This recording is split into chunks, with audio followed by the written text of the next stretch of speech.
Y bien, bueno, voy a hacer la presentación nuevamente. Esta es la mesa número 5 de las 35 de Filosofía del Derecho, Asociación Argentina de Derecho. Voy a comenzar con la lectura el texto de Juan Aymar, que se llama Nuremberg y Institución Judicial.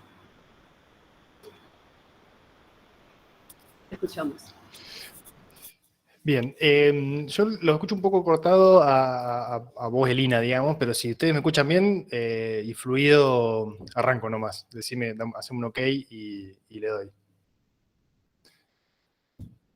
Bueno, Santiago me dice que sí. Elina, ustedes me escuchan bien ahí desde Santiago, ¿no? Bueno.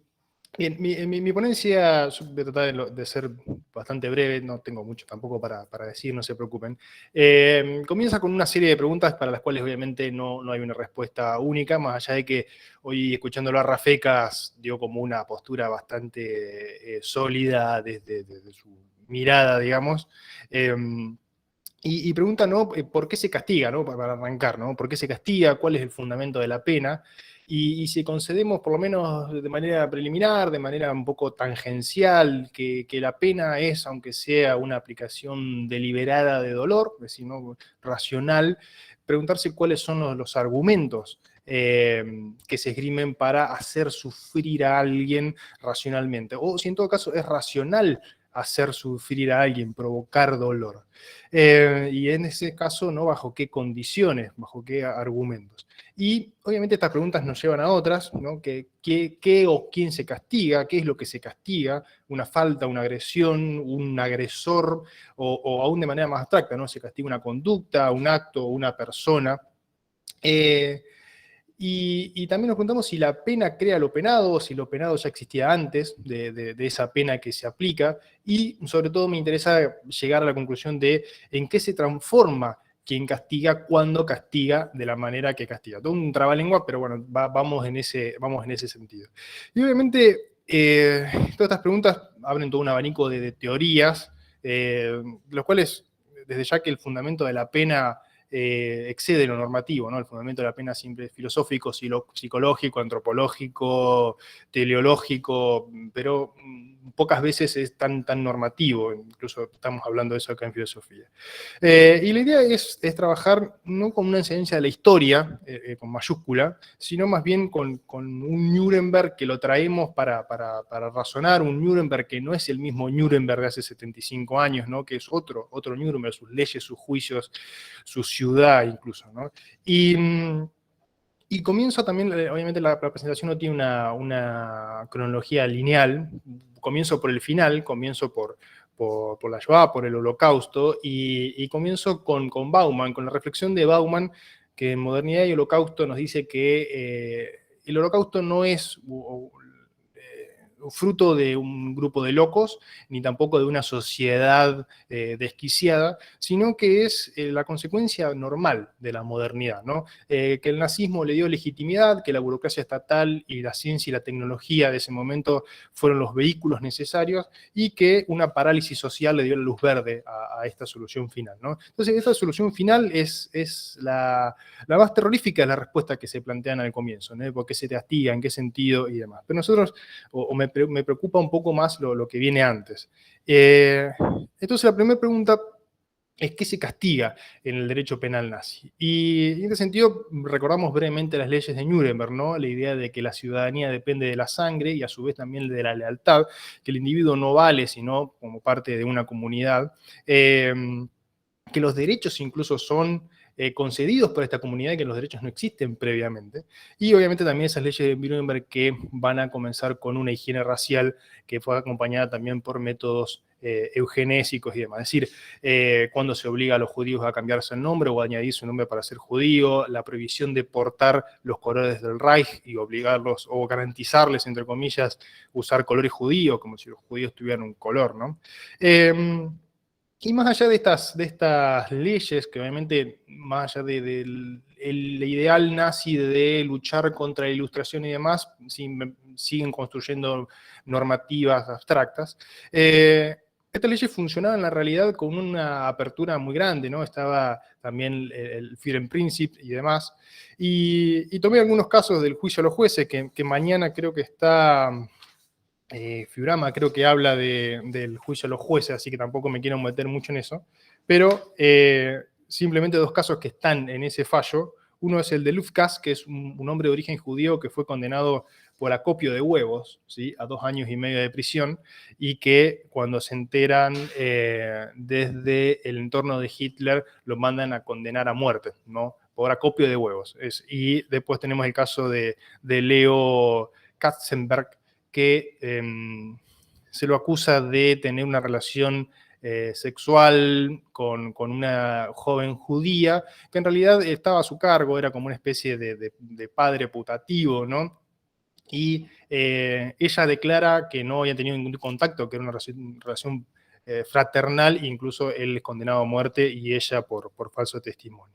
Entonces, ¿qué se castiga en el derecho penal nazi? Bueno, básicamente se castiga la diferencia, ¿no?, al diferente, totalmente despersonalizado, totalmente cosificado, que no es tratado como una persona, sino como un verdadero ente, como un ente inferior en pos de una sociedad superior. La segunda pregunta que planteo es ¿por qué se castigaba el derecho penal nazi? Y aquí no me voy al fin o al objetivo, que un poco estuve hablando de esto, sino a las razones, ¿no?, los argumentos, los fundamentos, y acá no quiero pisarlo mucho a Santiago porque tiene que ver con la dogmática penal. Vi que Santiago va a hablar un poco de Jiménez de Azúa y de Zaffaroni. Sí recuerdo que Zaffaroni tiene un libro que es Doctrina Penal Nazi, donde analiza precisamente la doctrina penal, la dogmática penal de ese entonces. También un libro de Kai Ambos, que es el Derecho Penal Nacional Socialista, que es un poco una revisión y también una confirmación del libro de Zaffaroni. Básicamente los dos coinciden, ¿no? En esa época del nazismo hay dos escuelas, la escuela de Marburgo y la escuela de Kiel. La escuela de Marburgo mantiene la idea neokantiana de que existe un bien jurídico, pero está tan imbuida de la ideología nacionalsocialista que el bien jurídico se limita a hacer esa comunidad popular.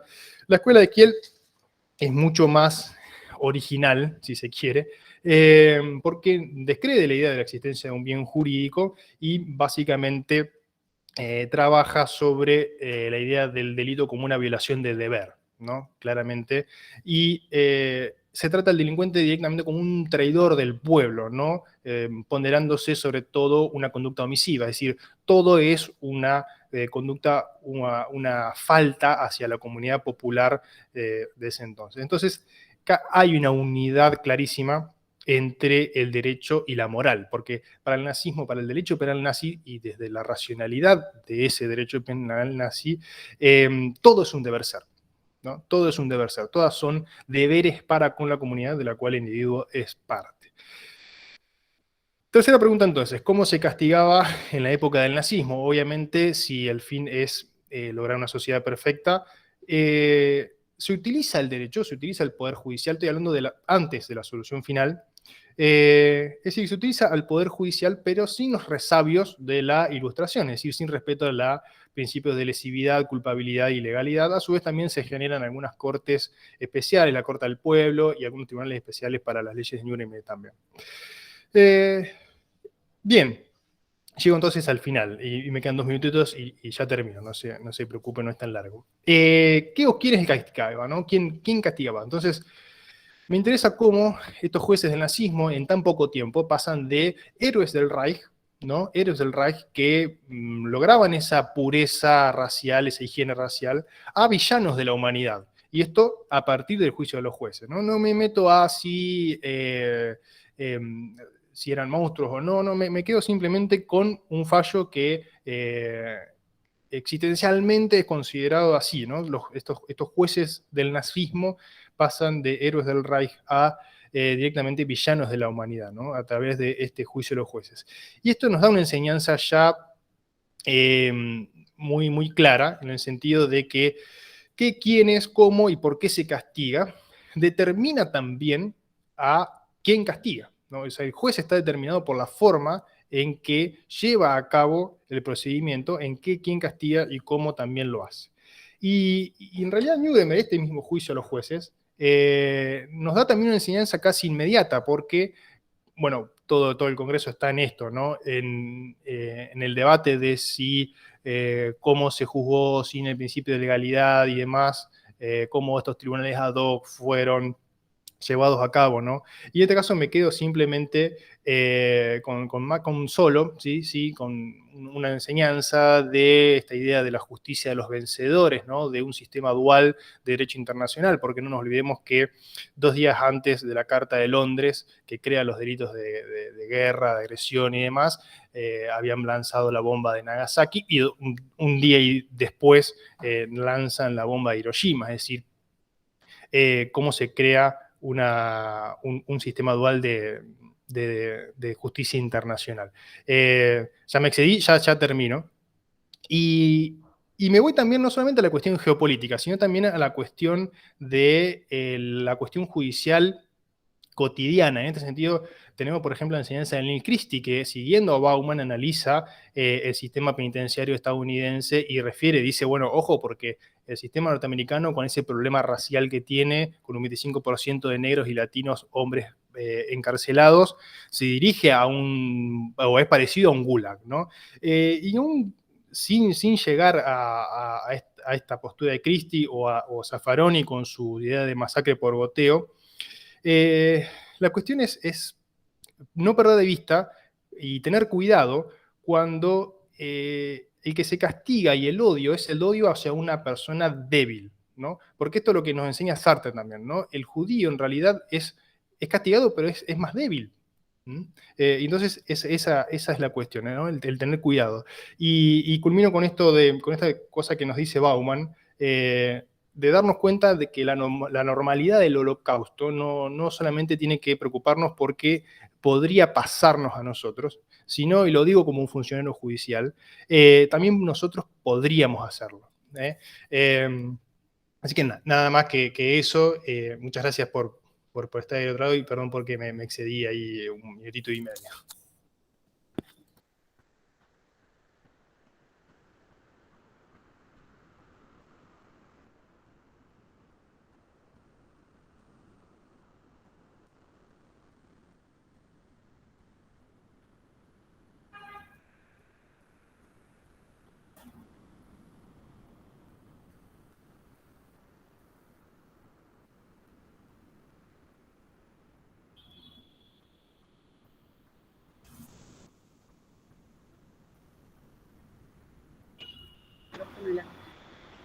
Gracias, Juan Cruz. Te pido disculpas porque justo al final se fue la señal y están aquí recuperándola.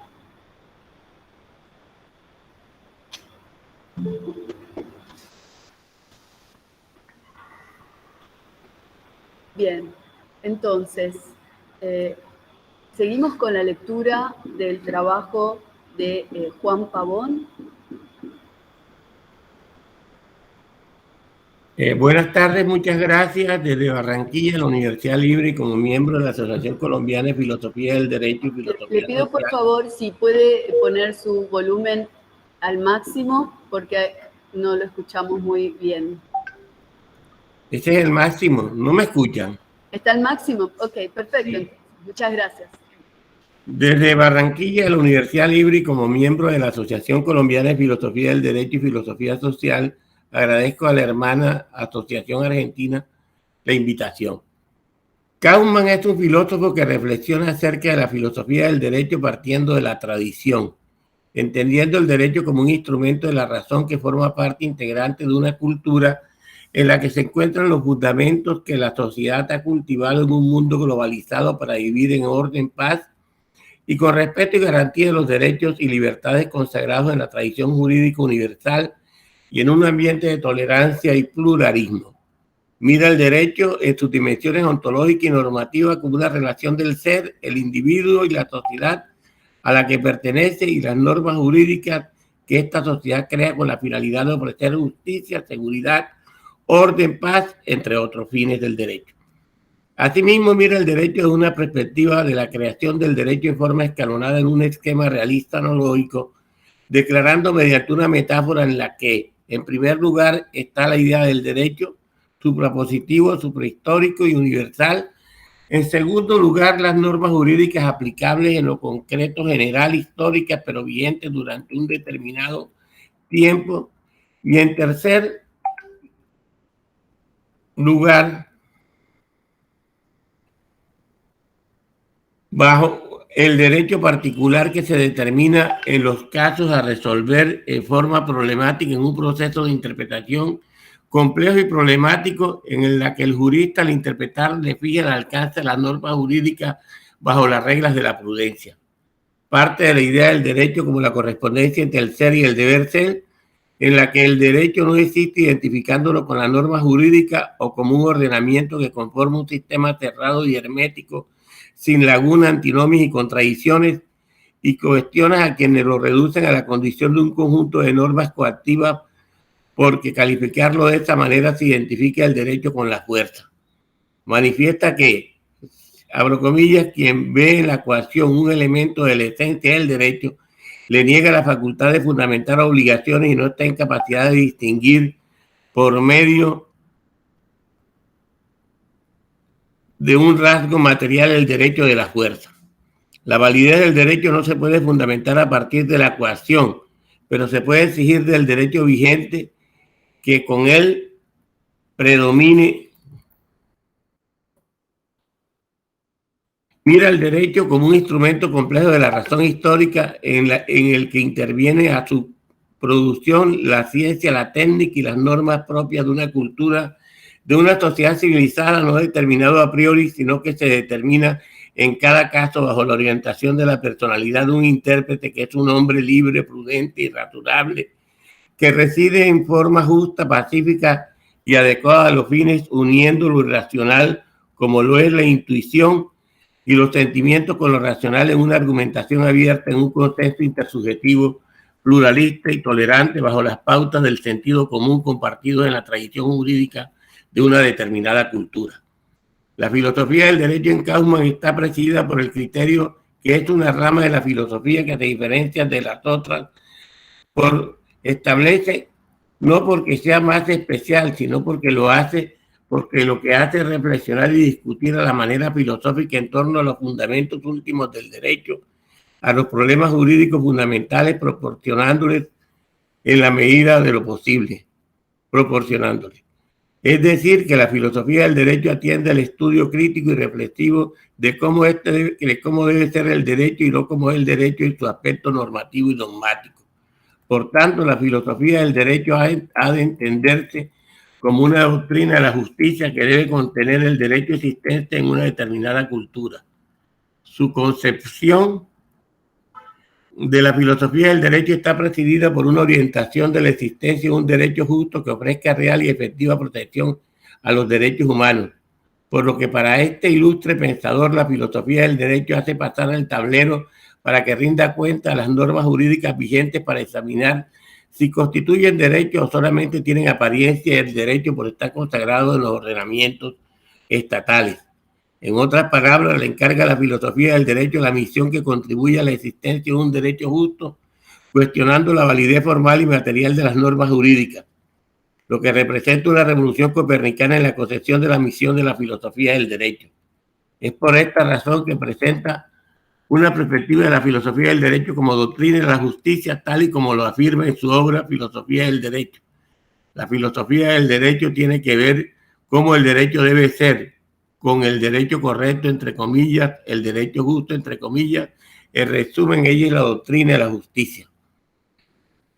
Asimismo, amplía la idea de la filosofía del derecho como doctrina del derecho justo al decir que hemos dicho que el tema de la filosofía del derecho es el derecho justo, la justicia. Por eso sus dos preguntas básicas rezan: ¿qué es el derecho justo? Primero. Y segundo, ¿cómo conocemos o realizamos el derecho justo? De ambas maneras surgen conjuntamente las tareas de la filosofía del derecho. Desarrollar una teoría de la justicia racional como medida de valoración para el derecho positivo y con ello también una doctrina sobre la validez del derecho. Estas son las tareas de la filosofía del derecho y en el mundo contemporáneo Kaufmann las presenta en líneas generales. la filosofía del derecho de contenidos en la sociedad de riesgo y en contra de las guerras. La filosofía del derecho de Kauman se enfoca y nutre de la situación real, la que ha vivido y vive la humanidad, en especial la vivida por la sociedad europea en la primera mitad del siglo XX y toda la humanidad a lo largo del siglo. Es por consiguiente una filosofía del derecho que responde a los grandes y dramáticos problemas del hombre y la sociedad en el mundo contemporáneo. Es una filosofía que intenta superar el formalismo especulativo reinante, por tanto propone y trabaja por una filosofía del derecho de contenidos materiales. Es una filosofía del derecho que nace del peligro de la desaparición de la especie humana, tal y como lo mostró la Primera y Segunda Guerra Mundial, que fueron carnicerías con extrema crueldad en la que las reglas humanitarias fueron desconocidas, lo que implicaba e implica la necesidad de un orden jurídico por la paz y la vigencia de los derechos humanos, y también una filosofía del derecho que enfrente la carrera armamentista y rechaza el empleo de la energía atómica en los conflictos armados y que responda a la defensa del hombre ante las políticas de destrucción del humano, tal y como ocurrió en la Segunda Guerra Mundial. Una filosofía del derecho que trata de colocar el derecho bajo una nueva responsabilidad, cual es garantizar que en una sociedad de riesgo de desaparición de la especie humana, producto de la capacidad autodestructiva del propio ser humano, encuentren el derecho como debe ser una alternativa para evitar la desaparición de la especie y minimice los daños y sufrimientos de las sociedades. La amenaza de las guerras y la amenaza en contra de la naturaleza y de la necesidad de proteger a la tierra son, a su juicio, los temas que el derecho tiene que responder, y a la filosofía del derecho está en la responsabilidad de reflexionar a fin de criticar y fundamentar el derecho que se requiere para proteger la vida en el planeta y falsar lo que no es derecho y aparece como derecho. Asuntos que no enfrentó el hombre de ayer colocando en este abismo y que hoy está en la obligación de enfrentar. Acerca de una filosofía del derecho de contenido, su amigo el filósofo Hermann Kleiner, en la nota en homenaje que hizo ante la muerte de Kauman, dijo él que, cito Kleiner, la filosofía del derecho alemán había perdido a su autor más productivo, cierra comillas. Agrega, Arthur Kauman estimó, bajo la imborrable impresión de la barbarie nazi, que toda renuncia a una argumentación de contenido, toda limitación del pensamiento científico a un procedimiento lógico analítico resultaba irresponsable. Cierra la cita Kleiner. Reconociendo a Kauman y a su filosofía del derecho realista y de contenidos materiales, que el objeto de la filosofía del derecho de Kauman son los dramas que el género humano padece y a los que el derecho debe responder en forma humana y desde el humano. Con ironía y desdén, Kleiner recuerda que Kauman, cito Kleiner, abomina el nacionalismo de los dirigentes políticos, aquí, así como la fatuidad de los juristas que se comprometen a resolver todos los problemas dentro del cuerpo existente de la obediencia normativa. Cierro la cita. Huelga notar la vieja máxima latina, dura les celde, como decían los juristas al servicio del nazismo, en la que solían y suelen esconderse las arbitrariedades jurídicas. Hoy es de poco recibo en la filosofía del derecho, partiendo de una idea humanista que el derecho es el instrumento del más débil y nadie es más débil que el ser humano. La ley tiene que ser humana y razonable, en consecuencia la ley debe ser justa para hacer derecho. Kauman enseña que la guerra se tiene que aprender que el derecho no es ni debe ser, menos aún puede concebirse como un instrumento de dominación del hombre sobre el hombre en que predomine la fuerza del más fuerte. Por el contrario, el derecho es un instrumento de liberación de la humanidad. Muchas gracias.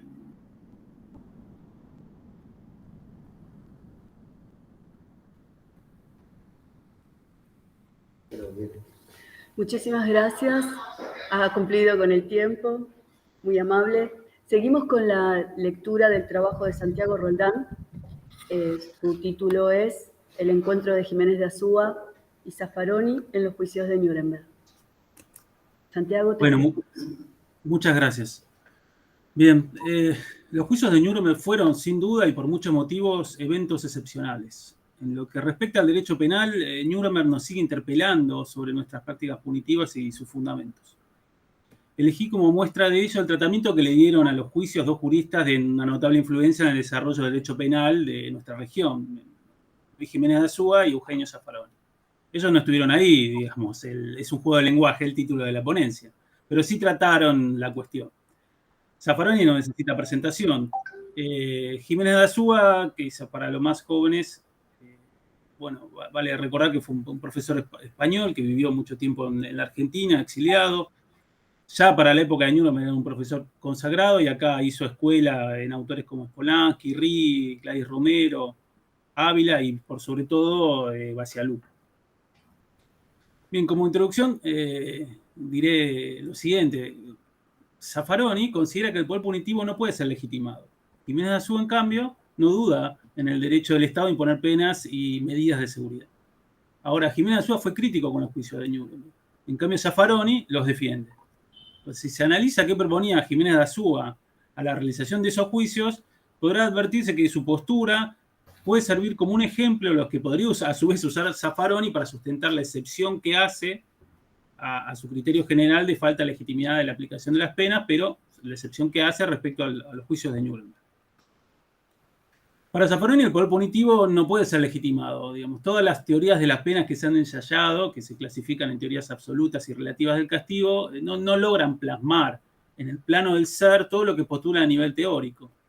El poder punitivo se desenvuelve de un modo tal que afecta a la igualdad de las personas. Eso, ¿por qué? Porque la criminalización primaria de una clase de comportamientos, desde los delitos, nunca logra traducirse en la criminalización secundaria de todos los comportamientos delictivos efectivamente realizados. Entonces, inevitablemente, el poder punitivo actúa selectivamente y lo hace en función de estereotipos termina recayendo en las personas más vulnerables al accionar del sistema punitivo, que a su vez suelen ser los excluidos sociales. A partir de ahí, Zaffaroni concluye que la aplicación de penas no puede ser legitimado por el derecho penal en general. Está hablando. El derecho penal, en tanto saber de los juristas a disposición de los jueces, debe funcionar como un dique de contención que contenga lo máximo posible el poder punitivo irracional, dejando pasar o habilitando lo menos irracional. Ahora, a diferencia de Zaffaroni, Jiménez de Azúa, como dije, no dudaba del derecho de la sociedad a imponer penas. La penalidad parece como una función necesaria de defensa social sin la cual no sería posible mantener el orden público. El fenómeno, para este autor, se explica por los sentimientos instintivos que provoca todo delito y en la necesidad de que esos sentimientos sean canalizados para restablecer la tranquilidad pública.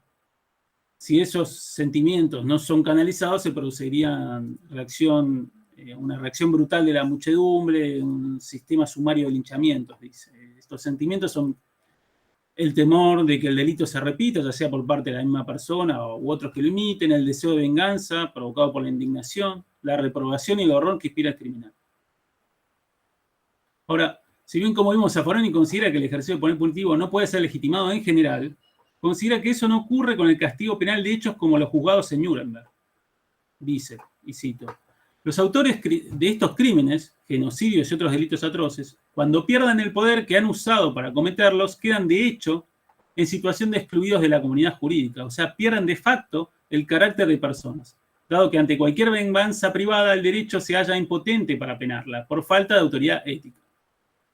Y dice, la historia demuestra que cuando un tribunal imparcial debió juzgar a quien haya dado muerte a un genocida impune, no pudo habilitar el ejercicio del poder punitivo, porque las circunstancias de no haberlo habilitado antes contra el genocida privaba a los jueces de autoridad ética.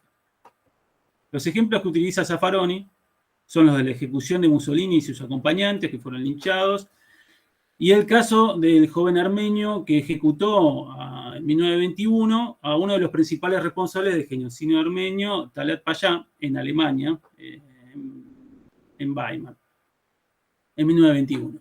Estas personas fueron juzgadas, los autores, y en todos los casos fueron absueltos. En el caso del linchamiento de Mussolini, dice Zaffaroni, se dio como débil pretexto que se trató de un acto de guerra. Y en el segundo, sin fundamento alguno, se sostuvo que la persona era inimputable por incapacidad psíquica del autor. Dice Zaffaroni que estos son pretextos, que en rigor lo que ocurre es que el tribunal no tenía autoridad ética para sancionar a las personas que masacran al masacrador. Dice Zaffaroni que frente a ello, el derecho penal internacional le hace recuperar el carácter de persona a los genocidas. Deja habilitar el poder punitivo, pero de ese modo preserva su propia fuerza ética para habilitarlo también contra cualquiera que, a partir de ese momento, le infiera un mal al genocida. Para el caso de los juicios de Nuremberg y Tokio, dice: fueron la única alternativa a actos de pura venganza descontrolada. La legitimidad de estos procesos surge de la alternativa férrea entre poner cierto límite mínimo al poder punitivo o dejar todo librado a la barbarie vindicativa, que corría el riesgo de caer también sobre inocentes y delincuentes menores. Ahora, Jiménez Azúa, que como dije, tenía una postura general de legitimidad del derecho penal, en el cambio, respecto a los juicios de Nuremberg, los criticaba. Los calificó como un rotundo fracaso jurídico de este primer intento de instaurar una justicia universal. Consideraba, digamos, que no había una ley penal internacional anterior, los tribunales no eran previos, ni se garantizaba imparcialidad. Y dice: si esta guerra se hizo contra el autoritarismo y para restaurar la libertad, es mal comienzo empezar hollando el más característico de los principios liberales. Exigírselo a cada uno de los pueblos y no cumplirlo la comunidad internacional, que debe dar a todos ejemplo, es el mayor de los contrasentidos. Zaffaroni coincide con estas observaciones respecto a los juicios de Nuremberg. Dice: es obvio que estos tribunales no habían sido establecidos por ninguna organización internacional y que sus jueces fueron nombrados por las potencias vencedoras. Indiscutiblemente no existía un tribunal y una jurisdicción previa, ni tampoco un organismo mundial habilitado por la ley internacional para crearlo. Zaffaroni, igual que Jiménez Azúa, no cree que el poder punitivo internacional respecto a futuros crímenes masivos pueda tener una función preventiva. Jiménez Azúa coincidía con esto. Decía Jiménez Azúa: la sentencia de Nuremberg no evitará nuevas guerras. Para ser enjuiciado se precisa ser vencido y es obvio que nadie abre una hostilidad creyendo que se ha derrotado. Es insensato pensar que un código impida una sola guerra. Ahora, aquí viene el aporte de Jiménez Azúa a la excepción que hace Zaffaroni, porque Jiménez Azúa hacía estas críticas a aclarar en tanto jurista, en tanto hombre político, tenía otra opinión sobre qué había que hacer con los autores de estos crímenes. Él sostenía que debían ser sancionados, pero aclaraba: la sentencia no le compete pronunciarla al derecho penal. Por eso reprochaba el haber entrometido al derecho penal en asuntos que solo se resuelven por vía revolucionaria. Decía: nosotros no pedimos clemencia para los tiranos, pero queremos que en vez de comparecer ante jueces, sean emplazados ante los pueblos. Esto es lo que se hizo con Mussolini, muerto en ejemplar acto de rapidez, aclara. Fue un acto revolucionario en el que el derecho penal no se prostituyó para servir a estos o aquellos sentimientos de venganza o de temor. Solo así, castigar a los déspotas por sus propios pueblos se intimidará a posibles césares que se incuban por doquier. Ahora, como dije, esta postura de Jiménez Azúa podría ser usada por Zaffaroni para legitimar la excepción que hace él sobre la ilegitimidad del poder punitivo. Como Zaffaroni opina que en este caso la legitimidad está dada porque radica en el restablecimiento de la personalidad del criminal conforme al principio básico de que todo ser humano es una persona. Dice: jugar al criminal contra la humanidad, desde ese momento, la eventual y aunque fácticamente excepcional masacre del masacrador queda deslegitimada, pues el derecho reafirma que todo ser humano es persona, incluso el masacrador, el autor de los más graves crímenes. Si no se lo hace, y por excepción en el plano fáctico se produce la masacre del masacrador, el poder punitivo no tiene fuerza ética para condenar al masacrador del masacrador. No se extingue su imperio legal, pero se agota su potencia ética. Bien, vemos de esta manera cómo la excepcionalidad de Nuremberg genera posturas excepcionales dentro de las posturas generales de Jiménez Azúa y Zaffaroni. Zaffaroni considera legítimo el uso del poder punitivo, pero hace la excepción en Nuremberg. Jiménez Azúa, en cambio, no dudaba del derecho penal, pero sí es crítico a los juicios de Nuremberg. Esto abre preguntas a los dos autores. Respecto a Jiménez Azúa, uno podría preguntarle respecto a la justicia política que podría ejercer el pueblo. Uno le podría preguntar qué límites tendría, si es que tiene, quién o quiénes tendrían la autoridad para aplicarla, sobre quiénes podría recaer, quiénes serían considerados inocentes y hasta cuánto tiempo después podría ejercerse. Respecto a Zaffaroni, cabría preguntarle si esa excepción que hace respecto a los hechos jugados en Nuremberg y otros similares no debiera ser admitir la legitimidad del castigo penal en más supuestos de los que se ocupa el derecho penal internacional. Él afirma que la falta de legitimidad ética del derecho penal para sancionar a quien ejerce violencia contra el masacrador es un hecho, y no es una mera teoría, es un hecho verificable. Sin embargo, uno podría preguntarse que sea un hecho no explica por qué se carece de falta de legitimidad ética para sancionar a quien ultima al masacrador. Falta un argumento allí. Uno podría decir, bueno, pero ¿por qué no se podría evitar ese hecho o no sancionarlo? Ahora, si esa falta de legitimidad ética del derecho penal para sancionar se fundamenta en un derecho de la víctima a sancionar al autor impune, y por eso no sería posible sancionar a quien masacra al masacrador, entonces quizás ese fundamento debería ser trasladable a otros delitos comunes y no solo a los delitos de genocidio y de lesa humanidad. Por otro lado, también cabría preguntarse si esa necesidad de sancionar generada por el temor a una venganza descontrolada no sería también trasladable a delitos comunes cometidos dentro del Estado, a menos para los delitos más graves. Podemos ver entonces, concluyendo, que pasados 75 años, Nuremberg nos sigue interpelando sobre nuestras prácticas punitivas y sus fundamentos. Las distintas opiniones de estos dos juristas, creo, es una muestra de todo ello. Muchas gracias.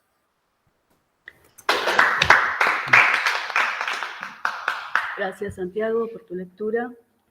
Y ahora, no sé si llegó Alan Pierce Samayoa Chavarría. No lo veo conectado. En un instante que chequeo.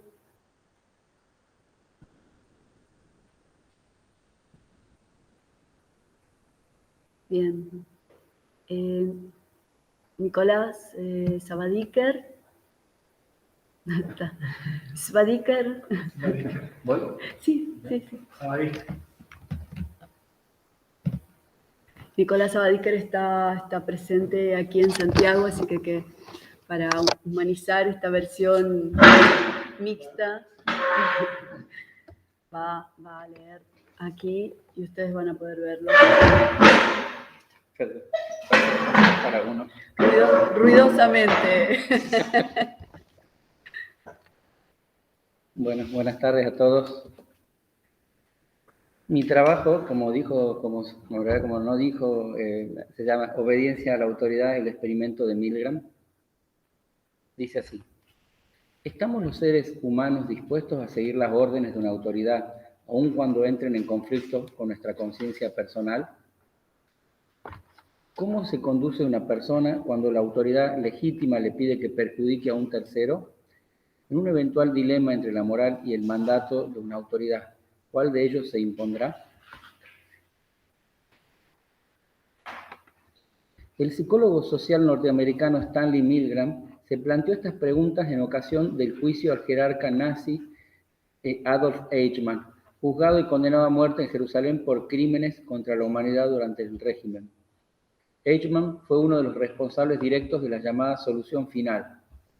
Se ocupó particularmente de la organización de la deportación en masa de los judíos hacia campos de exterminio, donde perecerían en cámaras de gas. Fue responsable así del asesinato de cientos de miles de seres humanos.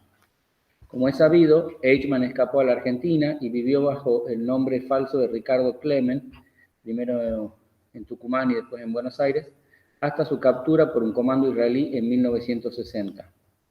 Pese a la dimensión de sus crímenes, en su juicio se mostró de forma más o menos convincente como un burócrata obediente que no sentía odio hacia sus víctimas y que nunca evaluó la moralidad de las órdenes de sus superiores. Así, por ejemplo, testimonió: no perseguí a los judíos con avidez ni placer, fue el gobierno quien lo hizo. La persecución, por otra parte, solo podía decidirla un gobierno, pero en ningún caso yo. Acuso a los gobernantes de haber abusado de mi obediencia.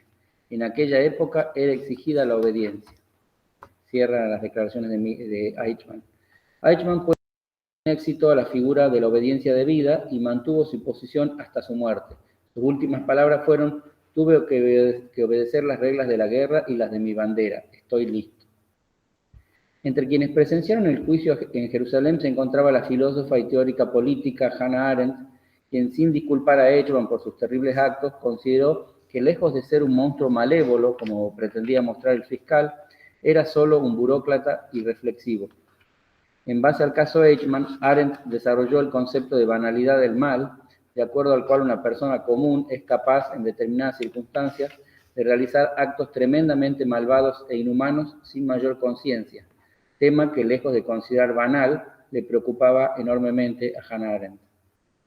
Independientemente de si Eichmann era realmente solo un burócrata obediente y no un fanático nazi que convenientemente había disimulado su ideología, Stanley Milgram se propuso someter a experimento el peso de la obediencia a la autoridad frente a órdenes moralmente cuestionables.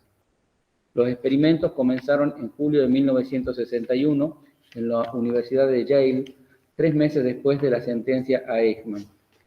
A los voluntarios, a quienes se ofrecía una moderada cantidad de dinero como pago, se les decía que participarían en un estudio sobre la incidencia del castigo en el mejoramiento de la memoria en la universidad mencionada.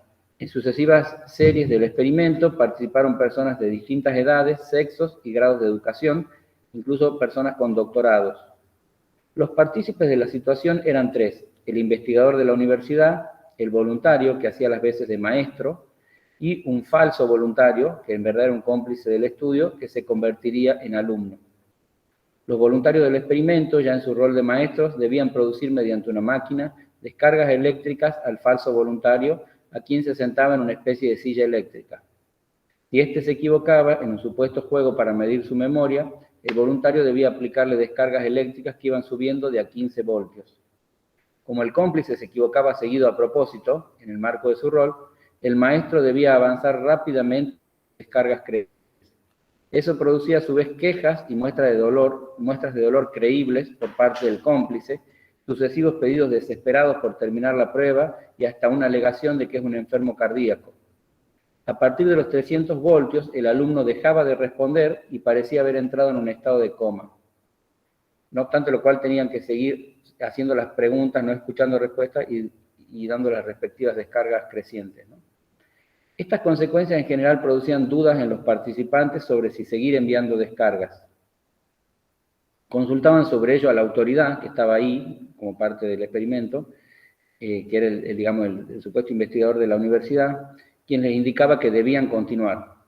Como lo importante era aislar la variable de la obediencia a la autoridad, el investigador no podía ofrecer razones para que el voluntario continúe, sino solo ejercer su autoridad. Así, frente a los eventuales planteos de los participantes, solo tenía permitido decir cosas como: continúe, por favor, el experimento requiere que usted continúe, es absolutamente esencial que usted continúe, y usted no tiene ninguna opción, debe continuar. Y en el peor de los casos, que a veces llegamos a eso, decía: yo me hago responsable de lo que pudiera pasarle al alumno.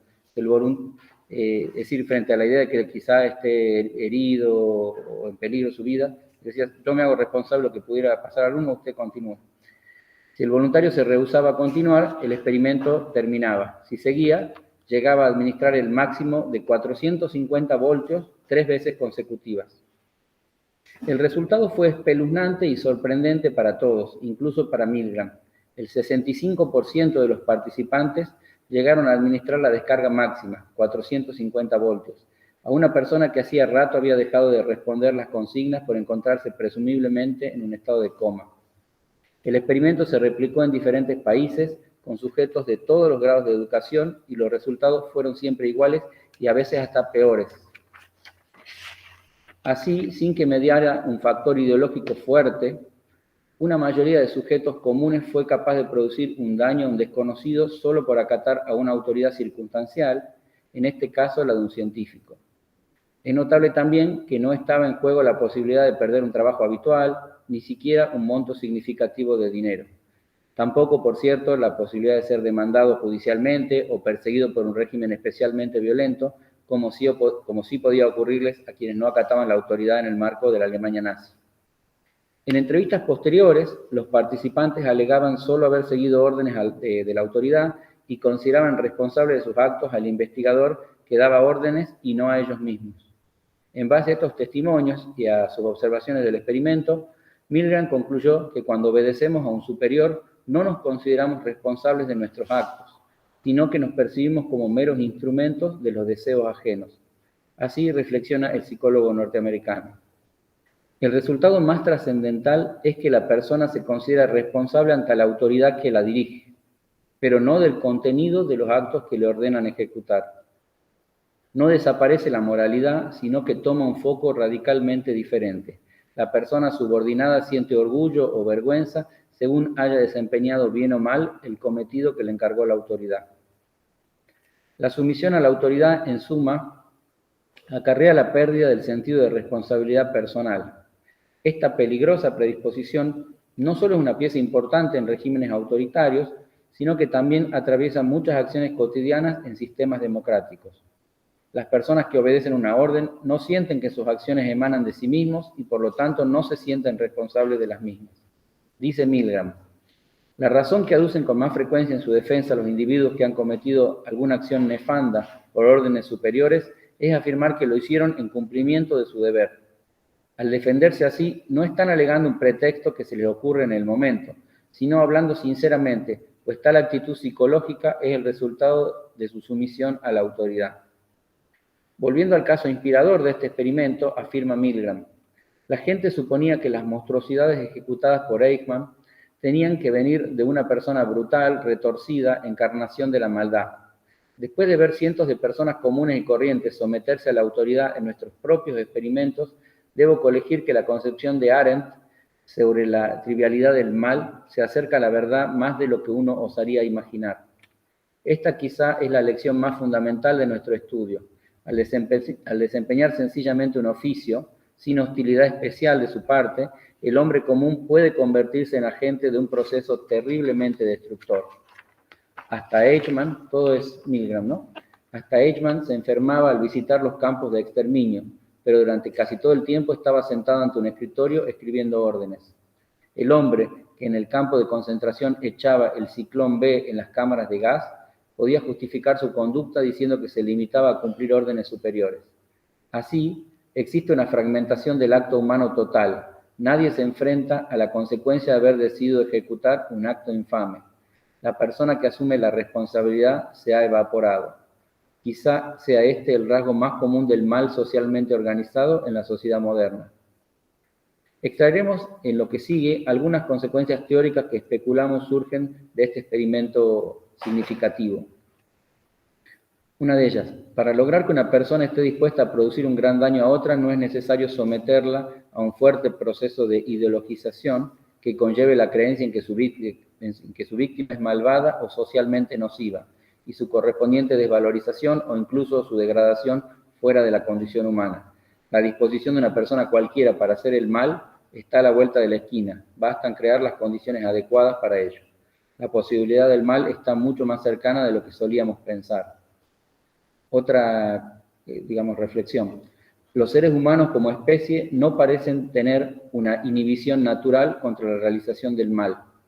Si se los coloca en una situación lo suficientemente extraña, no prevista por su educación moral, son capaces de vulnerar valores morales sin siquiera advertirlo. Esto es, no parece activarse naturalmente alguna forma de inhibición moral lo suficientemente poderosa, como por ejemplo una empatía inmediata con la víctima, como para sustituir en la acción a la aparente laguna normativa, lo digo en sentido moral, para estos casos. La inexistencia de una inhibición natural fuerte refuerza la tesis del carácter aprendido de la moral y consecuentemente la necesidad de dicho aprendizaje para evitar conductas inmorales. Tercera y última, la facilidad con que es posible desplazar la perspectiva moral en contextos donde los fines previstos para las acciones no son propiamente los fines de la moral, sin por ello ser contrarios a esta. Estos casos no son la excepción, sino la regla. Así, por ejemplo, en cualquier ámbito laboral, los fines propios de dicho ámbito generan un conjunto de obligaciones y exigencias que son internalizadas por sus miembros. El incumplimiento de las expectativas previstas genera en los agentes sensaciones de fracaso y culpa, así como un eventual castigo. Existe, pues, una especie de moral paralela que impregna y regula las acciones. De esta forma, el punto de vista moral aparece desplazado por otra perspectiva propia de los ámbitos laborales, que se presenta circunstancialmente como más importante y en la que los criterios axiológicos que rigen son los de eficiencia, lealtad, obediencia, etc. En este marco es probable que estas obligaciones prevalezcan en caso de que entren en colisión con alguna surgida de la moral, al punto incluso de que el agente, absorbido por las exigencias de su ámbito, puede ni siquiera advertir tal conflicto. Nótese que no nos estamos refiriendo a aquellos casos harto frecuentes en los que lo que choca con la moral son los deseos personales para alcanzar el éxito. Aquí se trata de un genuino conflicto entre diferentes obligaciones y no entre un fin personal y una obligación. En suma, el experimento del Milgram puede ser un puntapié para poner en tela de juicio muchas de las ideas preconcebidas que tenemos sobre el ser humano y sus capacidades morales, para tratar de comprender algunos aspectos de procesos históricos significativos y para mantenernos alertas frente a algunos peligros que nos acechan como humanidad. Muchas gracias.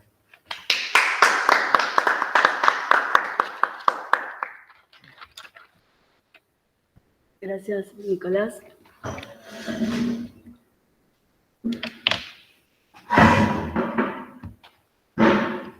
Bien, mi trabajo, mi ponencia se llama De la servidumbre voluntaria a el elogio de la desobediencia.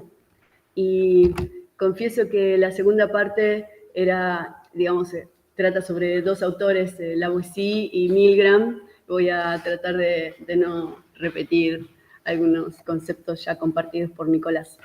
La idea es que, así como se ha hablado mucho ya de Arendt hoy, ha estado presente en ponencias y en los expositores, Arendt afirma que el hilo de Ariadna se ha roto en la mitad del siglo XX. Y con eso quiere decir que los conceptos del pasado, los conceptos de la teoría política tradicional, no son suficientes, no alcanzan para dar cuenta de lo que ha sucedido. Por lo tanto, hay que construir nuevos, hay que planificarlos de sentido. Así es como de pronto la historia nos pone frente al hecho de que se han cometido más crímenes en nombre de la obediencia que por cualquier otra ideología. Entonces, si seguimos a Foucault, que en una clase del 14 de enero del 76 señala que casi la totalidad de la teoría política ha sido teoría sobre la soberanía y sobre la dominación, justificadora y legitimadora de la relación mando-obediencia. Sin embargo, hay un par de exponentes que son dos rarezas, y una de ellas es Etienne de Lavoisier y el otro es Stanley Milgram, que precisamente han visto ya no la desobediencia como un problema, sino precisamente la obediencia irreflexiva como problema. Entonces, el objetivo de esta presentación... no mire el horario, está cuenta. El objetivo de esta presentación es el de indagar en el análisis precisamente de la obediencia como problema en Lavoisier en su discurso, que es considerado este discurso inaugural de la modernidad, porque es escrito, o al menos publicado, alrededor de 1530. Mientras que las conclusiones del experimento de Milgram son un intento por comprender los horrores de la guerra en lo que ya podríamos ubicar temporalmente como una modernidad tardía. Entonces, ¿qué nos dice Etienne de Lavoisier? La pregunta que guía su discurso sobre la servidumbre voluntaria es ¿por qué obedecemos? Puntualmente textual, abro comillas. ¿Por qué obedecemos? ¿Por qué millones obedecen los caprichos y antojos de un ser tan desprovisto de virtudes como es aquel a que llamamos rey? La respuesta que se va a dar es que, dada la estructura, la organización del gobierno, el rey es obedecido en primera instancia por un círculo mínimo, ¿no? Son 6, 7 acólitos que lo rodean, y que a su vez esos 6 son obedecidos por otros 60 en estamentos inferiores, que guardan una relación jerárquica, y esos 60 posteriormente son obedecidos por otros 600, y así hasta llegar a toda Francia. De esta estructura dinámica jerárquica, quienes participan se ven de alguna manera obligados o impulsados o motivados por tres razones. Tres razones que de hecho pueden darse por sí solas, por separados, también pueden darse juntas, señala Lavoisier. La primera es el interés de obtener algún tipo de beneficio, algún privilegio, la garantía, ¿no? La protección, la seguridad que puede brindar la obediencia en relación con los estamentos superiores. Luego, cuando se da en el tiempo, se obedece por costumbre. Y finalmente, si alguien de pronto pierde la costumbre o recuerda lejanamente su libertad, puede que tenga miedo de desobedecer temiendo a la represalia. Entonces, vemos que estas tres causas lo que hacen es, según Lavoisier, es hacer caer como en un círculo vicioso, porque después de todo también el miedo puede resultar de un cálculo instrumental respecto de me conviene obedecer, ¿no? Entonces, en un primer momento, la conveniencia es por un beneficio y en un segundo momento, bueno, la conveniencia es para evitar un mal. Este círculo vicioso en realidad también muestra que no se obedece directamente al rey, sino que se obedece al estamento inmediatamente superior. Pero de esta dinámica también se deduce, pensemos, 1500, mediados del 1500, el Estado está incipiente, ¿no?, en su constitución. Sin embargo, la obediencia considerada como virtud ya tiene bastante tiempo en la historia y se consagra en la lógica de Estado moderno también de esa manera. La desobediencia como vicio y la obediencia como virtud. Pero, en realidad, va a ser necesario que llegue la fundamentación hobbesiana para, que es la manera en la que nos llega a nosotros los fundamentos del Estado moderno, que se basan en 4 puntos. Una antropología pesimista que sostiene que los hombres no pueden gobernarse por sí mismos, entonces deben ser obligados a obedecer bajo amenaza. Una racionalidad instrumental, precisamente en la que se basa este cálculo de obediencia, me conviene obedecer, y una idea de la sociedad no como una comunidad enlazada, orgánica, sino como con características de atomizada y centrífuga, que abandonada a su propio devenir se desintegraría, y finalmente una ingeniería política que se encarga de diseñar instituciones que van a garantizar precisamente ese orden. Ahora, en este devenir de la lógica estatal se da un proceso continuo de aumento del grado de abstracción y generalización en esta relación de mando-obediencia. También se perfeccionan los sistemas normativos que son fundamentalmente coercitivos, que castigan la desobediencia y refuerzan la noción de la virtud es la de obedecer. Un sistema burocrático que precisamente también ejecuta el uso legítimo de la fuerza de modo exclusivo y sostenido todo esto en torno a una doble legitimación que funciona desde una legitimación de origen con el contractualismo, no la ficción del contrato, y una legitimación de continuidad que es la de la democracia representativa, también basada en otra ficción que es la representación política, esto en términos rusonianos. La pregunta entonces de Milgram es también, digo, ahí dejamos al Estado. Me salté un párrafo, pero la idea es que esa noción de Estado es la que persiste actualmente, que es la que ha atravesado toda la modernidad. Estos 5 siglos, esta estructura que acabo de describir, se ha reforzado, se ha afianzado, se ha magnificado y vuelto homogénea en la noción de la administración de los Estados como sistema de convivencia. Ahora, la pregunta que motiva a Milgram es la misma de Lavoisier. ¿Por qué obedecemos? Porque en torno a esta investigación, como bien señaló Nicolás, la pregunta es ¿hasta dónde sería capaz alguien capaz de seguir una orden cuyas consecuencias fueran el acto de crueldad respecto de otro? En este sentido, Milgram, me salteo algunas descripciones porque creo que no hacen falta, de todos modos, si después surge alguna pregunta al respecto, no habría ningún problema. Para Milgram, el poder de destruir a los individuos de modo masivo, como se dio en la guerra, en el genocidio, el holocausto, los actos que se juzgaron en Nuremberg, ese tipo de actos provienen siempre de organizaciones sociales en las que participan muchos individuos. Partidos políticos, burocracias administrativas, grupos policiales y parapoliciales, estructuras militares, que reclama o requiere un orden monolítico, como el que describí, ¿no?, el del Estado, como el que describió Lavoisier en su discurso, que es desde donde esas cúpulas, esos niveles superiores, donde se toman las decisiones, emanan las directivas que serán obedecidas, seguidas por los estamentos inferiores. Allí las personas en esas estructuras se encuentran encadenadas, enlazadas, sus acciones se ven al servicio, queriendo o no queriendo, consciente o inconscientemente, al servicio de los propósitos de esas estructuras sociales. La visión conservadora, sin embargo, sostiene que la sociedad misma se vería amenazada en su existencia si se dieran actos de desobediencia. Y es por eso que se asigna la condición de perversión a los actos que revelan o expresan algún tipo de desobediencia o de insumisión. La autopercepción, entonces, de alguien que obedece es la de una persona que no está completa. Quiero decir, ¿cuál es la relación súbdito-soberano? La autopercepción del súbdito es la de una persona que no está completa. Es alguien cuya voluntad es subsidiaria de una voluntad externa.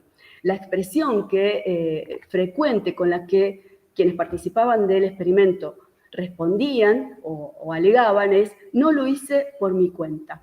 Fue la respuesta más frecuente, relata Milgram, en relación con los participantes del experimento.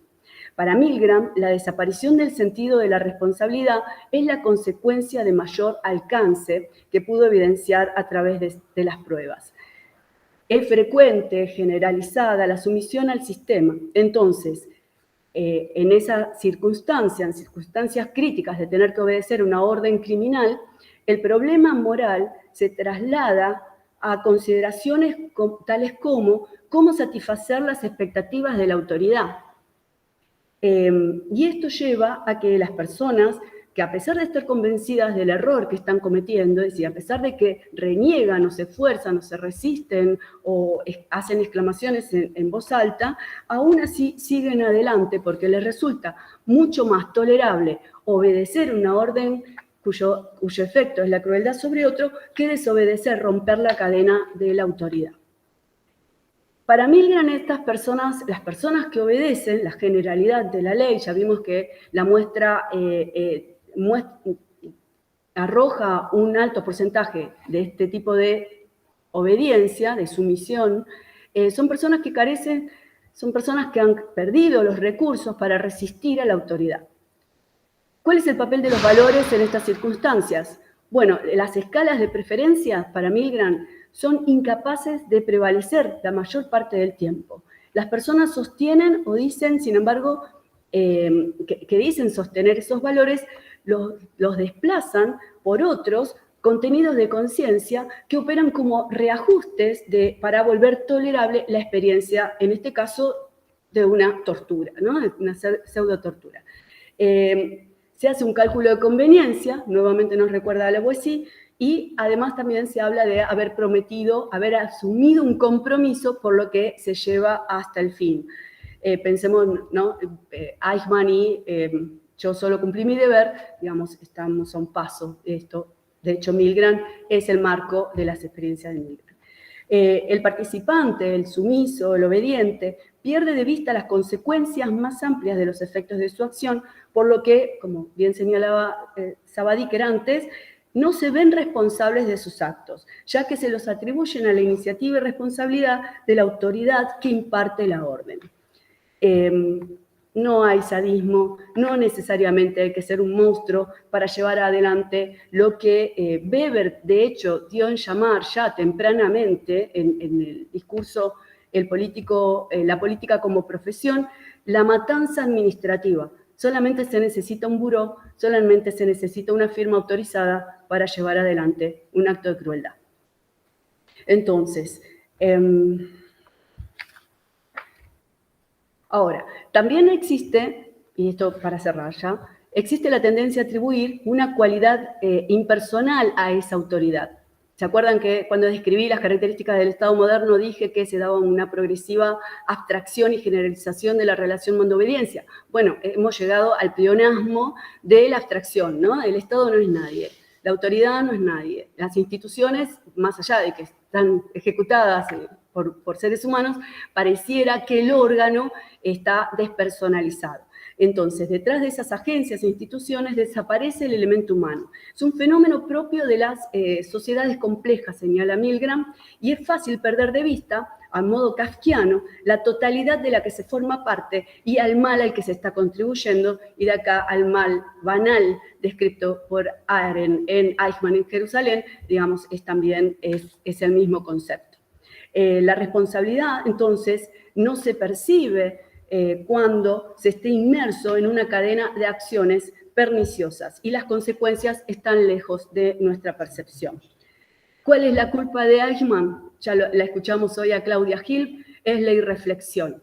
La irreflexión, la falta de pensamiento sobre los efectos de nuestras acciones, la automatización, la fragmentación que nos lleva directamente no solo a la deshumanización del otro que nos permite realizar actos crueles, sino a la propia deshumanización al modo de la alienación marxista. Entonces, solamente para cerrar, la obediencia ciega no puede ser nunca la regla última.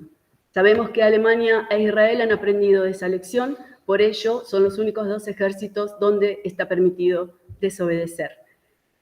Como bien dijo Nicolás antes, no debemos perder la oportunidad de aprender de Nuremberg, fundamentalmente para no repetirlo. Muchas gracias.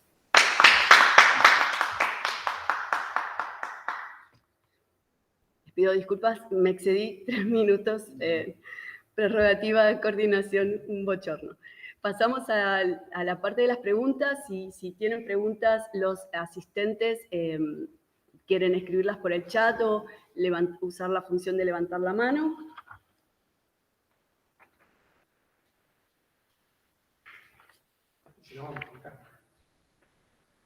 Los expositores tienen preguntas entre sí. Renato. Sí. Bien, ¿cómo hacemos? Renato, ¿querés? ¿Cómo? Vení, mudate. Así te pueden ver. Sí. Pasa al estado, Renato. Renato Ravivaldi hizo la tarea y está... Uno de los cientos que están aquí. Bueno, buenas tardes.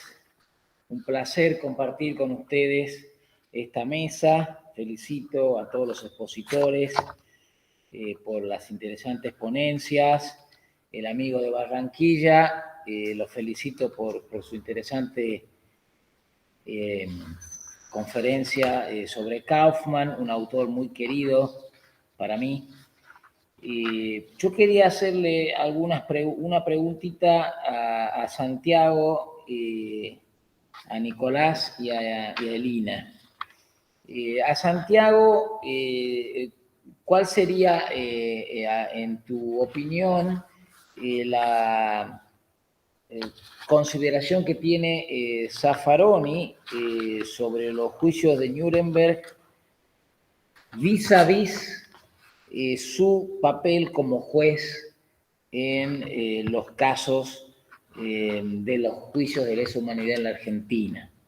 Concretamente, pienso en sus votos en Arancibia Clavel y en Simón.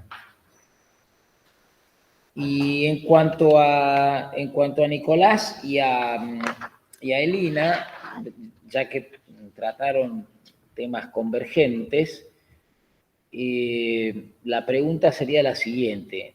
Concretamente a Nicolás,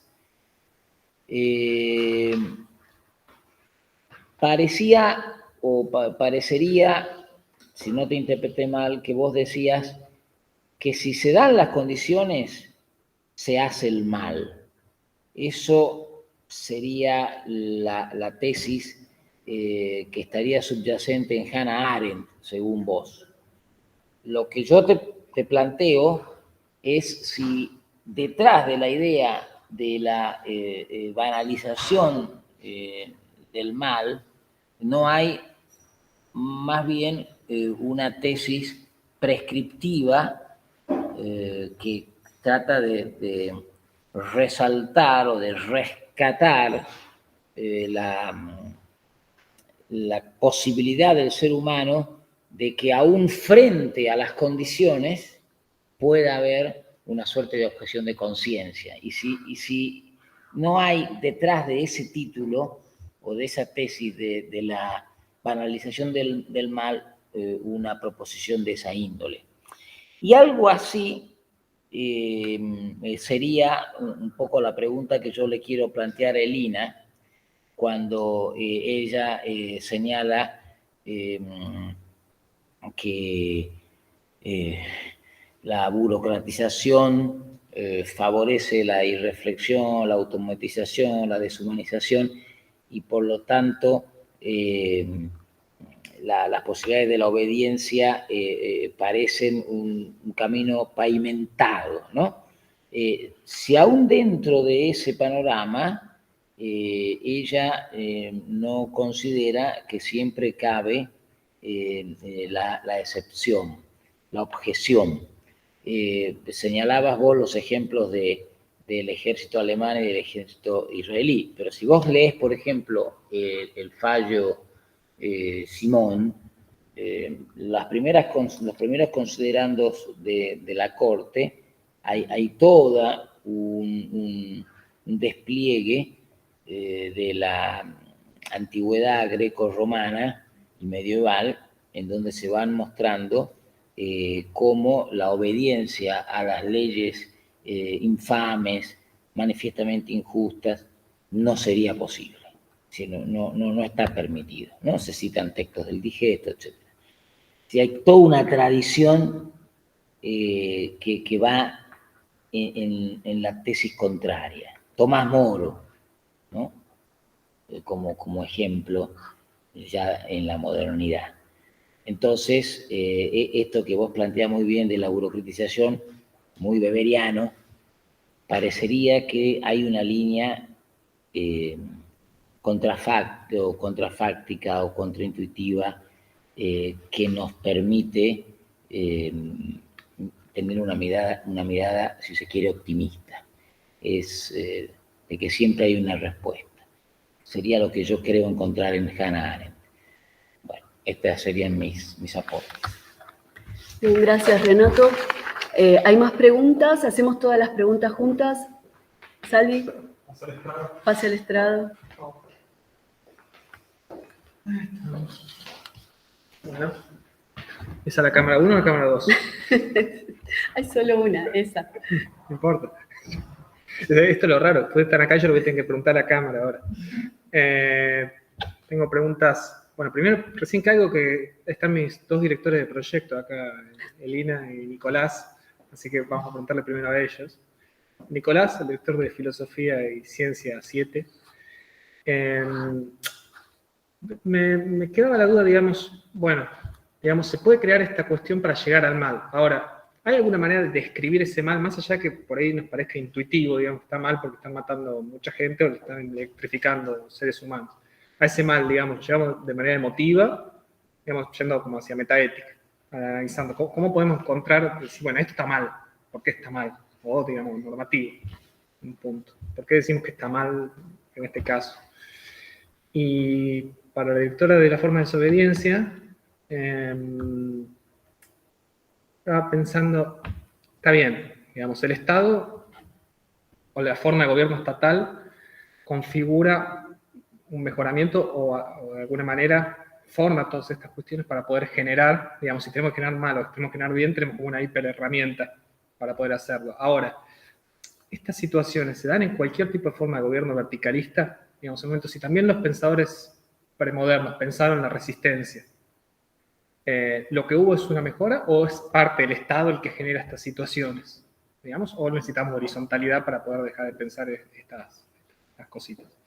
Y de paso cañazo a Santiago, por curiosidad, nada más, habiendo leído esas dos posturas, ¿vos te sentís más cercano a alguna o te atrae de mayor manera? Eso. Gracias. Bien, ¿hay preguntas en la sala? ¿En el chat? Los expositores quieren formular alguna pregunta. Ok. Yo tengo un comentario, sí, una duda para Juan Cruz. En algún momento de tu exposición hablaste sobre cuando se castigaba en la Alemania nazi, se castigaba de alguna manera al ser inferior. Sin embargo, la descripción que vos haces allí, yo no logré extraer un criterio. Digamos, la pregunta es, ¿cuál era para vos el criterio para poder establecer la inferioridad de esas personas que se castigaban? Y para Juan Pavón, no sé, de Colombia, no sé si estás bajo el nombre de Patricia. ¿Estás? Juan, ¿me escuchás? Sí, perfecto. En algún momento hablaste de tratar de superar el formalismo especulativo. Sin embargo, la propuesta que según entiendo es el de lograr un derecho como debe ser. ¿Acaso en esa búsqueda de deber ser de un derecho no hay especulación? Digo, me pregunto, cuando digo cómo debe ser el derecho, digamos, se me ocurre, hay como una visión idealista del derecho, una idea reguladora, un horizonte hacia el cual, ¿qué lo establecería? ¿Sí? ¿Se entiende? Yo entiendo especulación en ese sentido, no sé si estamos hablando de lo mismo. Y bueno, creo que nada más. ¿Hay alguien que no haya recibido preguntas? Le apuntamos, ¿eh? No se salva nadie acá. Bueno, vamos en orden para responder. Vamos igual el orden de exposición, ¿les parece? Son 17:04. Somos 5. Lo que pasa es que 17:20 es el café. 5 minutos de respuesta. ¿Les parece suficiente? Sí, sí. Perfecto. Juan Cruz, te escuchamos. Yo, rapidísimo, en realidad, el problema del nazismo es su contradicción, digamos. Obviamente el nazismo no busca la lógica. Entonces, y esto lo trata Lyotard, lo trata Sartre, por citar filósofos que no son precisamente judíos, pero tratan la cuestión judía para los franceses, no tan compleja por ahí. El judío al mismo tiempo es una raza inferior, pero con el poder de trabajar en las sombras y de manejar la economía mundial, ¿no? Esa es la cuestión. Pero el juez del nazismo tiene al judío a sus pies, lo tiene ahí, lo puede hacer lo que quiera, por eso es un sujeto débil. Y hago la comparación de que siempre que está sometido a proceso, siempre el imputado va a ser más débil que el sistema, entre comillas. A eso apuntaba simplemente, por ahí capaz que dio confusión, porque no llegué a explayarme más, pero era ese simplemente eso. Perfecto, muchísimas gracias. Seguimos con Juan Pavón. No, la idea de especulativo que se señala ahí es de especulación para fijar a priori las normas jurídicas que respondan.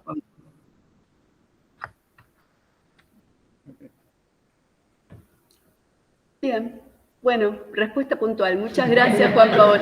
Bueno, se ve que mi pregunta fue puntual entonces también. Gracias. Roldán, Santiago.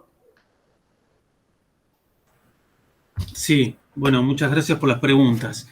Respecto a la pregunta del profesor Radibaldi, es difícil pensar, no sé, ¿qué podría hacer Zaffaroni? Sería una pregunta muy interesante hacerla a él, porque en tanto juez, al menos juez de la Corte, tratando casos penales, nunca dijo abiertamente, bueno, el poder punitivo está legitimado, no tiene ninguna fundamentación, acá lo acatamos, pero porque no tenemos otra opción, porque si no sería peor darle rienda cierta al poder punitivo. Digamos, si alguien lee sentencias de Zaffaroni en tanto juez dentro de 100 años, pero no conoce su obra a partir de En busca de la pena perdida de 1989 para adelante, creo que no se daría cuenta de su postura sobre el poder punitivo. Entonces es difícil a ver qué diría él respecto a la comparación de Nuremberg y los juicios de lesa humanidad aquí. Porque lo que dice sobre Nuremberg, digamos, esto de que fue una manera de evitar una masacre indiscriminada, él en varios lugares dice que eso no ocurrió en Argentina con los delitos de lesa humanidad mientras estuvieron las leyes de obediencia a vida y punto final. Es más, cuando discute con las posturas del garantismo mínimo de Ferraioli, que que dan legitimidad a la sanción penal en cuanto modo de evitar, digamos, la venganza privada. Dice, no, bueno, eso en rigor es un tipo de sociedad distinto y no siempre ocurre, y da como ejemplo los casos de Argentina que digamos, que no se produjeron linchamientos, digamos, ¿no? Sí hubo scratches, pero en fin, nunca se tomó, digamos, justicia por mano propia, siempre el reclamo fue hacer los juicios. Entonces, ese argumento a él no le correría. Sí, creo que él tendría que admitir que hay que sancionar ese caso para darle dignidad al autor y que poder, en todo caso, jugar a alguien que atente contra esa persona. Pero ahí va mi pregunta, es, bueno, pero si eso es así, esa excepción que hace Zaffaroni, digamos, ¿por qué no lo lleva a otros delitos del derecho común, digamos, ¿no? Al menos los más graves. Entonces ahí me parece que hay un punto que pone, digamos, él quiere hacer introducción de excepción, ahí hay algo que quiebra dentro de toda su postura general. Y para el caso que él dijese, no, bueno, no es lo mismo, en este caso la sanción sigue estando legitimada el poder punitivo, pero el derecho penal, en cuanto a saber de los juristas, habilitan en los casos que es menos irracional, bueno, en estos delitos son los primeros los que hay que habilitar, digamos. Si habría que elegir uno, son estos por su gravedad. Pero sin duda que es interesante, sería interesante preguntarle a él esto, digamos, ¿no? Digamos, su postura general sobre la falta de legitimidad del poder punitivo y su rol como juez, que a su vez no manifiestamente no lo vuelca en su sentencia, digamos, ¿no? Probablemente él tenga algún tipo de argumentación de retórica, digamos, de justamente cómo saber, mi función en el caso concreto es no decirlo abiertamente, pero reducirlo porque generaría que yo no estuviera acá, quizá, digamos. Pero creo que la excepción que hace, eso pone en el caso de Nuremberg, permite preguntarle si no tendría que al menos volcarse a algo como el garantismo de Ferrayol, digamos, admitir que el derecho penal en ciertos casos está justificado al menos. Y respecto a la segunda, de la comparación entre la postura de Jiménez de Azúa y la de Zaffaroni respecto a los juicios, no lo tengo definido. Sí tengo estas ideas, digamos. Yo no sentiría que no podría sancionar a quien masacra al masacrador, como que no tendría autoridad. Y en ese punto Zaffaroni, o sea, yo no le podría decir nada, digamos, no lo podría jugar. Pero en ese punto Zaffaroni tiene un punto, digamos, no le podríamos decir nada y por eso en este caso estaría justificado darle rienda al poder punitivo. Ahora, dentro de las opciones me parece la más... el segundo mejor siempre optar por hacer un juicio, dar derechos, hacerlo público, dar derecho a defensa, digamos, en la medida que uno pueda. Claro, Nuremberg tiene la objeción de la ley previa, pero digamos, bueno, al día de hoy ya tenemos esas leyes, pero en la medida que uno se va acercando más a un juicio con todas las garantías, y esto implica una ley penal previa, en fin, es algo mejor, o sea, entre las opciones. Digamos, no, en ese punto, o sea, si bien entiendo las críticas de Jiménez de Azúa, en tanto jurista, porque queda claro que no dice esta gente que se tiene que ir a su casa, me parece que la opción de los juicios fue la mejor con todas las críticas que se le puedan hacer. Eso es lo que tengo para decir. Pero claro, de esto se sigue, para eso hacemos este congreso, digamos, para seguir pensando. Exacto, muchísimas gracias, Santiago. Nicolás. Sí.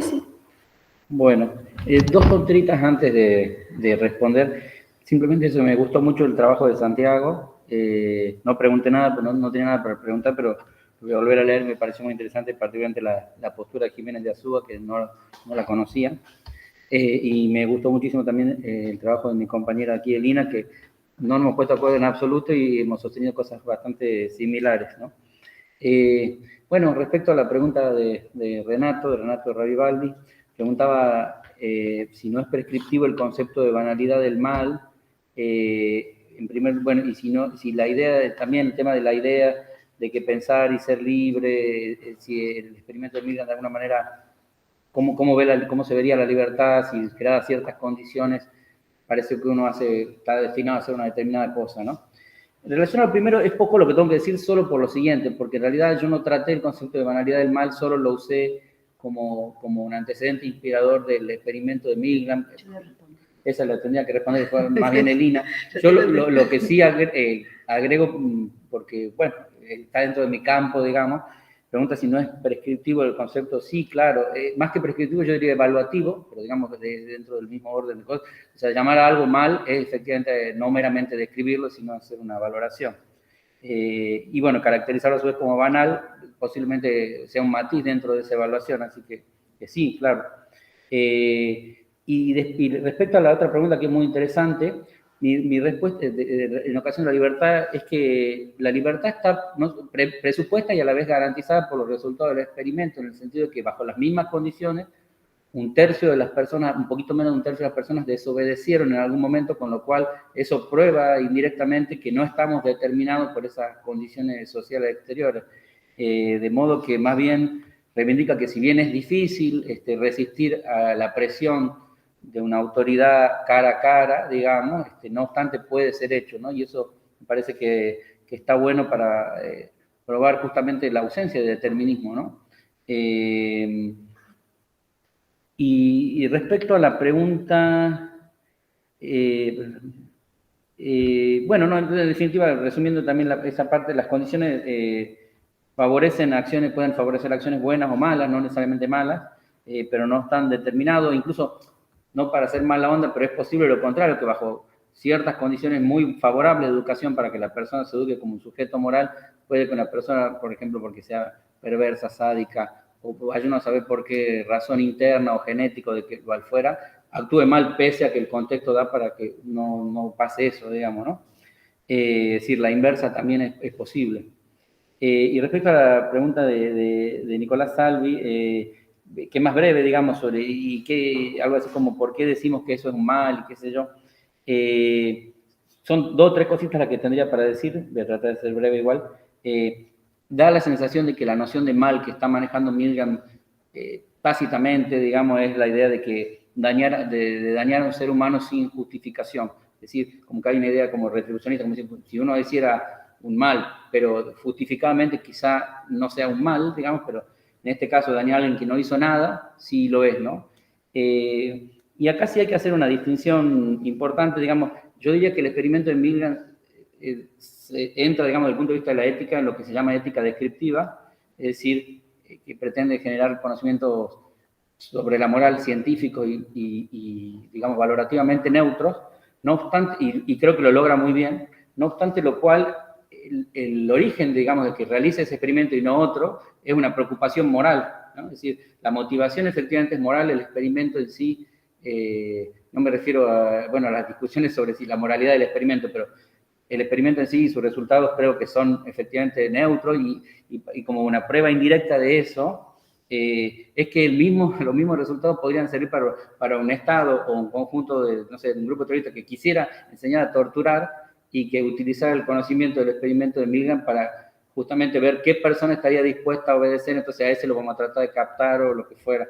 De modo que podría servir para los fines de Milgram, que Milgram realmente era, si uno lee completa la obra de Milgram, era un humanista, digamos, por otro lado, de origen judío, europeo, en fin, digamos, sus padres podrían haber muerto perfectamente en el Holocausto, pero efectivamente, como genera un conocimiento neutral, podría ser utilizado justamente por el propio nazismo o por la dictadura argentina haber sido utilizado o lo que fuera. De hecho, algunos acusan, para mí exageradamente, que lo que está haciendo el gobierno de Estados Unidos financió a lo de Milgram a través de la universidad para generar torturadores y ver hasta qué punto, cosa que, bueno, no estaba, me parece, para nada en los planes de Milgram, pero que efectivamente podría ser usado así, digamos, ¿no? Bueno, y ahí me callo. Muchas gracias. Quédate. Bueno. Bien. Renato, para comprender el concepto de banalidad del mal en Arendt hay que ver no solo la foto, hay que ver la historia, la peli. Arendt escribe su obra central, la primera, se llama Orígenes del totalitarismo, y allí la pregunta es ¿cómo es que pasó esto como humanidad? ¿Qué fue lo que pasó? trata de explicar precisamente el totalitarismo. Y en ese texto trabaja el concepto de mal radical como mal encarnado en una figura humana que representa precisamente lo inhumano por sus acciones. Pero ese texto es de, creo que 49, entre 49 y 51, porque son 3 tomos, les lleva un tiempo escribirlos, pero cuando llega el proceso Eichmann, y ella va como cronista, tiene que reformular ese concepto de mal radical, porque la representación del mal radical era Stalin, Mussolini, Hitler, donde había un ser con rasgos, ¿no?, de sadismo, casi de locura, y cuando ve a Eichmann y lo escucha, se da cuenta que es un hombre simple, un pusilánime, un enclenque, como lo describe ella en su texto, un hombre simple, un obsesivo, meticuloso, un hombre de oficina, no un asesino que salió a matar personas, ¿no? Entonces, a ella le sorprende esta simplicidad, y allí es donde dice, pero claro, en realidad la atrocidad resulta de una infinidad de acciones que no percibimos como malas, pero que contribuyen al mal atroz sin darnos cuenta que estamos contribuyendo a él. Por eso, el gran acto, cuando yo escucho hablar de la injusticia extrema, digo, pucha, la injusticia extrema yo la veo con claridad. Lo que no veo con claridad son las otras mínimas injusticias que contribuyen a un mal imperceptible. Cuando dice banalidad, está diciendo esto, imperceptible para nosotros mismos, que cuestionamos el resultado cuando lo vemos, pero no asumimos que contribuimos a ello. Y esto es lo horroroso de la banalidad del mal. Que por eso Milgram es un llamado de atención, porque él lo que está diciendo, miren lo que yo logré en mi laboratorio. Así que gente simple, ama de casa, trabajadores, estudiantes, doctores, graduados, antropólogos, aplicaran una tortura a una persona ¿no?, en total gratuidad por el solo hecho de estar siguiendo una indicación de un señor con una carpeta y un delantal parado al lado de él. Ahora, lo que nos muestra Auschwitz es que obedecer es un problema también. La obediencia irreflexiva es un problema porque degrada, infantiliza, niega la reflexión, niega la humanidad.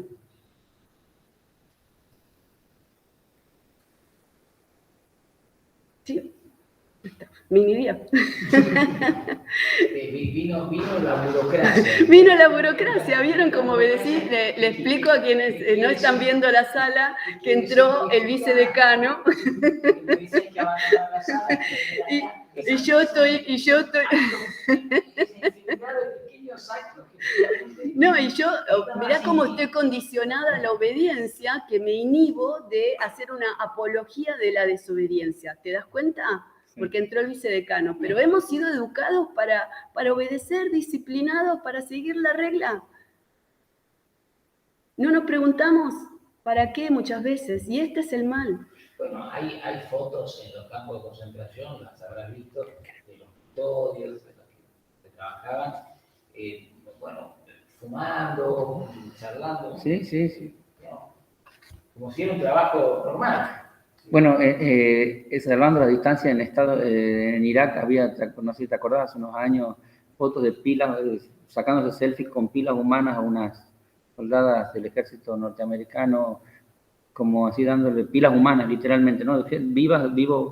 Varones vivos desnudos, apilados y sacándose fotos como selfies, en fin, sí, con mucha naturalización de lo que estaba pasando realmente ahí.